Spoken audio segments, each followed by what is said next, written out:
Topper list के अनुसार पूरे राज्य में 3 विद्यार्थियों ने, जिनमें 2 छात्रा और 1 छात्र सम्मिलित है,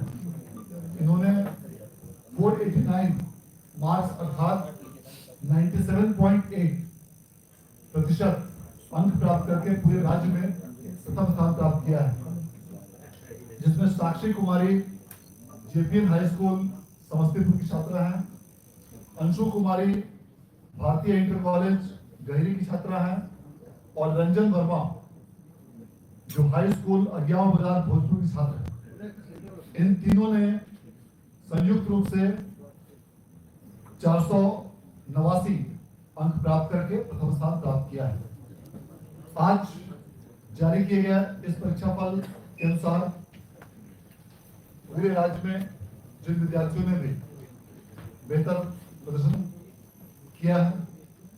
और जिन किसी विद्यार्थियों का भी किसी कारणवश इसमें उत्तीर्ण नहीं हो पाए हों, वैसे विद्यार्थियों के लिए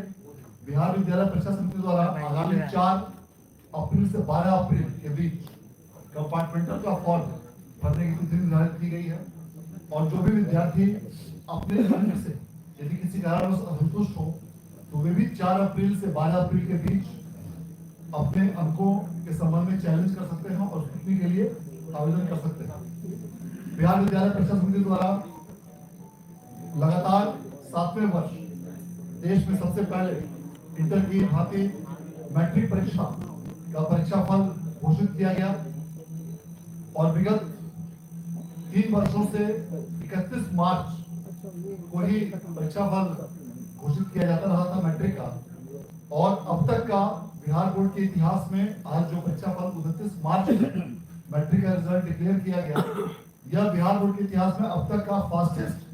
और सबसे पहला जारी किया गया परिणाम है, क्योंकि इसके पहले सबसे पहले 31 मार्च तक ही परीक्षा फल जारी किया जा सका था। इस प्रकार से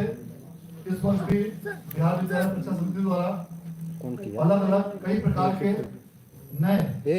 इनोवेशन तकनीक आधुनिक गुणवत्ता के साथ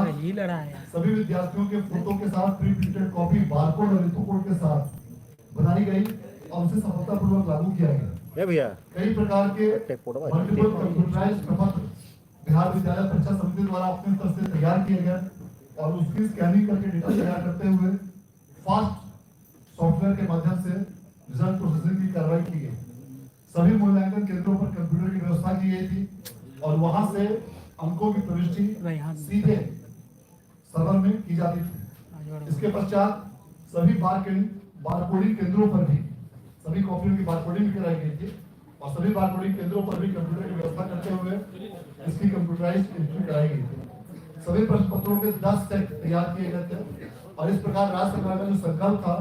कि पूरी कड़ाई के साथ कदाचार रहित रूप से स्वच्छ और जीरो टॉलरेंस की नीति राज्य सरकार की, इसके साथ ही पूरी परीक्षा आयोजित की गई थी, जिसका परिणाम आज माननीय मंत्री महोदय द्वारा घोषित किया गया। मैं इस अवसर पर माननीय मंत्री महोदय के प्रति आभार व्यक्त करना चाहता हूं, जिसके दिशा निर्देश और मार्गदर्शन में इस पूरी प्रक्रिया को सफलतापूर्वक संचालित किया गया। मैं इस अवसर पर अपर मुख्य सचिव शिक्षा विभाग का भी आभार व्यक्त करना चाहता हूं, जिन्होंने इस पूरी व्यवस्था की मॉनिटरिंग की और समय समय पर बैठक और अन्य माध्यमों से आवश्यक दिशा निर्देश निर्गत किए, जिससे इस पूरी प्रक्रिया को करने में सहूलियत। अब मैं अनुरोध करना चाहूंगा अपर मुख्य सचिव शिक्षा विभाग से कृपया इस अवसर को आप सबको सर्वप्रथम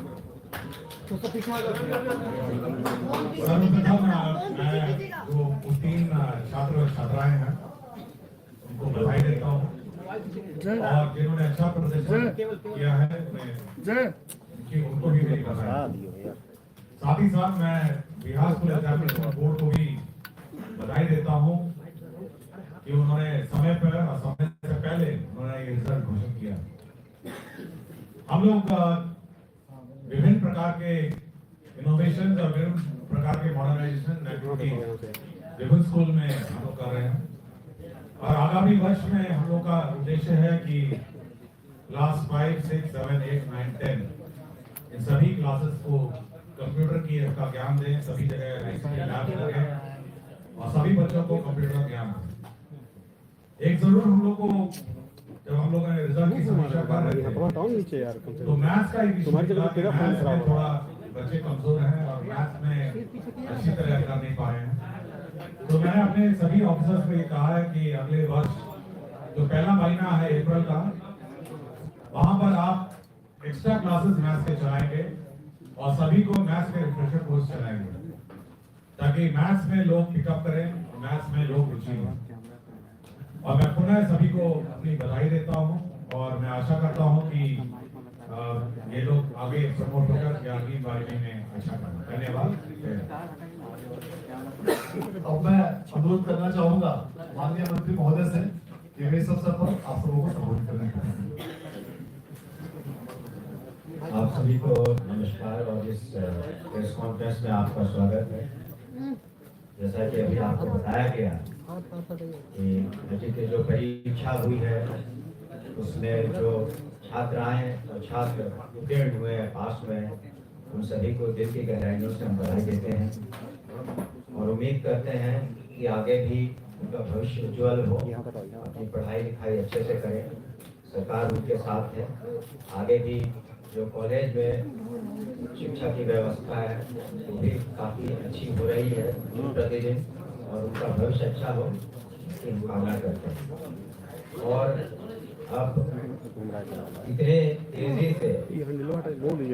व्यास स्कूल एग्जामिनेशन बोर्ड ने अपने परीक्षा फल को प्रकाशित किया है, तो काबिल तारीफ है। उनकी चेयरपर्सन, उनकी टीम को हम बधाई देते हैं कि पूरे हिंदुस्तान में जिस तरीके से इंटरमीडिएट का रिजल्ट समय से बहुत पहले प्रकाशित हुआ, उसी तरीके से मैट्रिक एग्जाम्स का भी रिजल्ट बहुत समय से पहले 1 तारीख से मूल्यांकन शुरू हुआ था, 29 को ये पूरा हो गया है। और इसकी वजह जैसा उन्होंने बताया कि कंप्यूटराइजेशन है और जो भी मेजर्स लिए गए ताकि समय रिजल्ट निकले, और ना ही सिर्फ निकले, बिल्कुल साफ तरीके से करा, किसी तरह की उसमें गड़बड़ी नहीं हो, उसका भी ध्यान रखा गया है। और आगे इस पर हम लोग इम्प्रूवमेंट करेंगे। हमें जो मैथ्स की बात एसीएस साहब ने कही, हम लोगों ने अपने ट्रेनिंग इंस्टीट्यूट SCRT में भी प्रोजेक्ट बेस्ड लर्निंग की भी शुरुआत की है, ताकि साइंस और मैथ्स की समझ बच्चों को और बेहतर हो सके। हाल में ही एक प्रदर्शनी भी की गई थी जिसमें सभी जिलों के बच्चे भी आए थे प्रोजेक्ट बेस्ड लर्निंग को लेकर के। हम समझते हैं आगे चल कर के और बेहतर होगा रिजल्ट, बच्चों का मैथ्स साइंस की समझ और बेहतर होगी। और माननीय मुख्यमंत्री श्री नीतीश कुमार जी का जो संकल्प है कि गुणात्मक शिक्षा दी जाए और सेंटर्स ऑफ एक्सीलेंस बने बिहार में, उसकी दिशा में एक बहुत महत्वपूर्ण कदम है।